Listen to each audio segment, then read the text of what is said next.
Welcome to the Leverage Show. This is Brett Ingram, and today I want to talk about how to make big decisions in your business and in your life.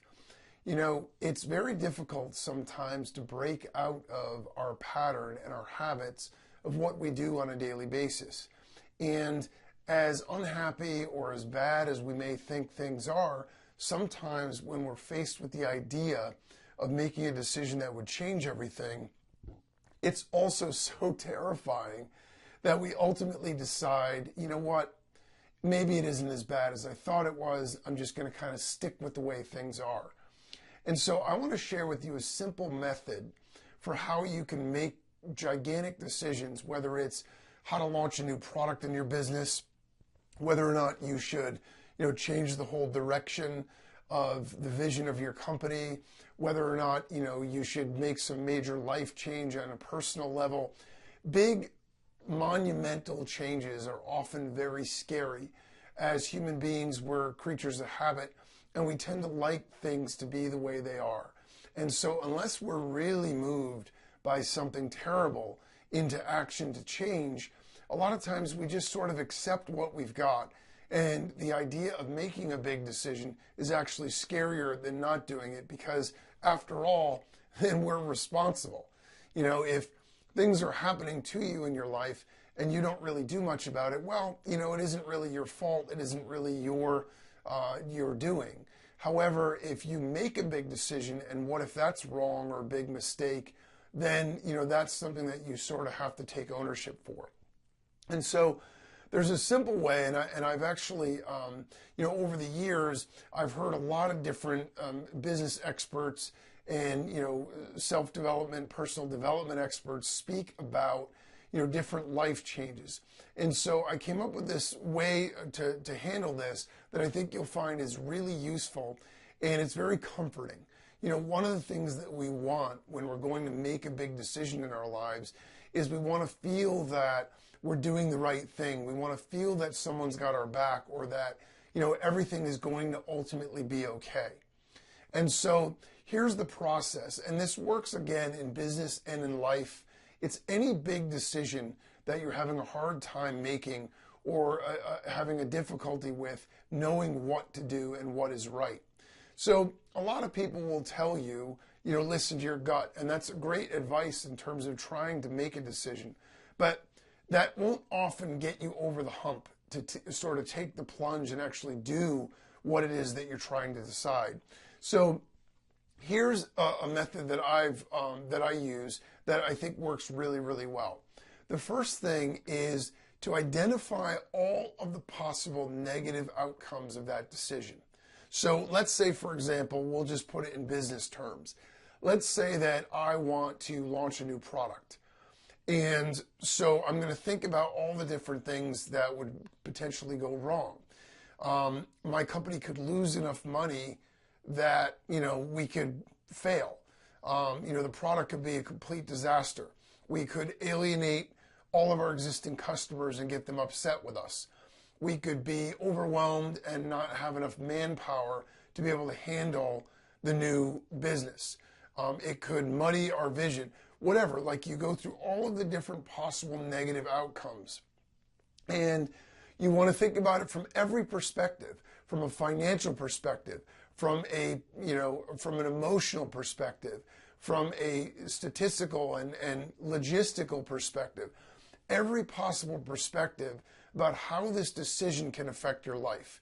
Now, on a personal level, these could be things like getting married, getting divorced, having children,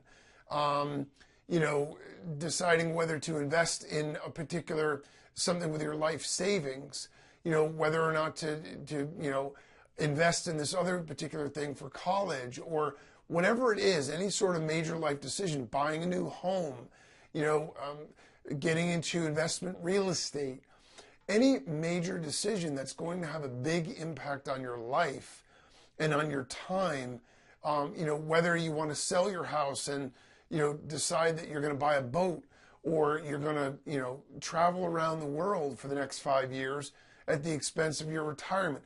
All of these things are big decisions, and it doesn't need to be that big for you. It could be even less than that.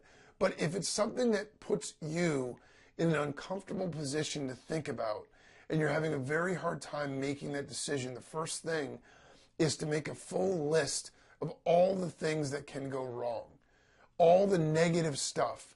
You basically ask yourself the question, what's the worst that could possibly happen by making this decision? Okay? So you want to air all of that stuff out and be creative with this. Brainstorm. Put everything on the table. You want to flesh out every last bit and ounce of fear and anxiety that you have about all the stuff that could go wrong with the decision that you're trying to make. Okay? Now, once you've got that all figured out and you really have that all put to paper, the next thing that you want to do is you want to turn the tables a little bit and you want to start to think about, okay, what do I stand to gain? What's all the positive that can come out of making this decision? So again, if we go back to our business scenario, we could, multiply our business by 10 times. I could make 10 times more profit. We could employ another 20 or 25 people and help build the economy and help change their lives. We could change the lives of thousands or tens of thousands or hundreds of thousands of different people with the products and services that we're offering. We can expand our brand into an international or global concern. We can add a whole new department. We can get a better office space. We can, live better lifestyles personally. I can give raises to all of my employees. I can make more money, and I could, buy that new home that I wanted, or, afford to pay off that other thing that I wanted to do, or buy all these other things.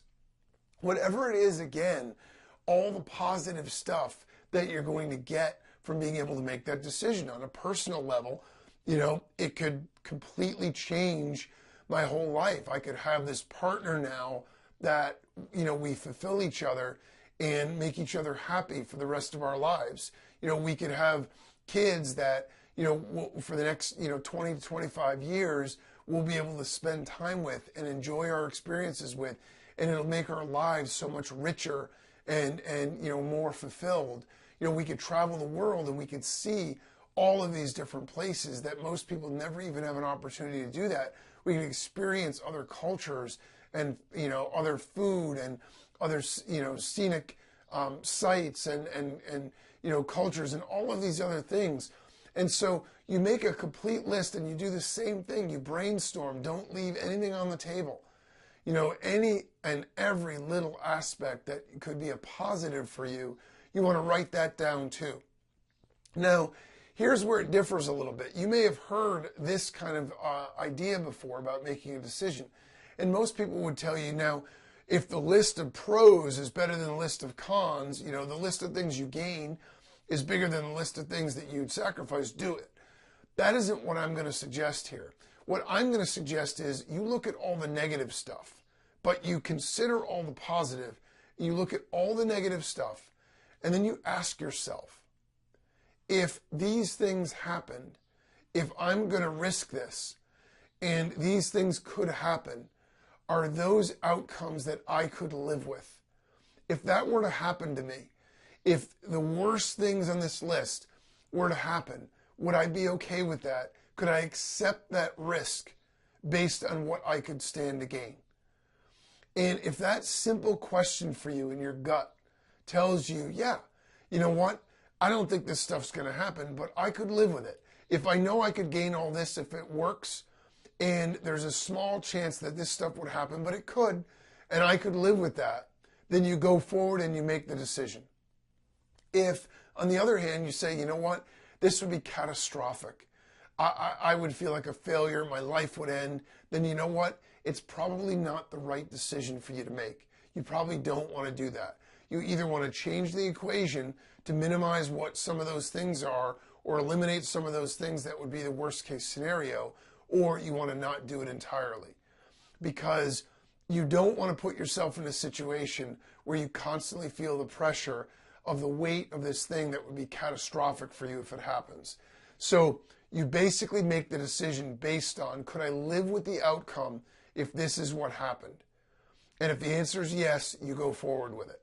Now, here's the last little key to it. Once you've done this exercise, and once you've made the decision to move forward, then you forget about all the rest of it. You don't dwell on the negative. You turn your attention 100%. Look, you've identified all the crap that could happen.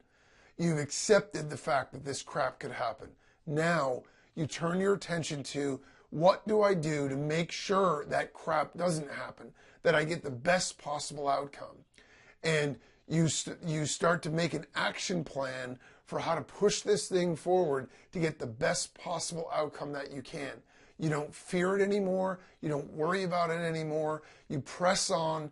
You have a full action plan, and you knock that baby out step by step by step until you get to where you want to go. And that is a super powerful way to make monumental decisions in your life and in your business without constantly having the fear and the worry nagging at your shoulder after you've made them. As always, if you have any questions or comments, share them with me at leverageshow.com or tweet them at #LeverageShow. And until next time, make it happen.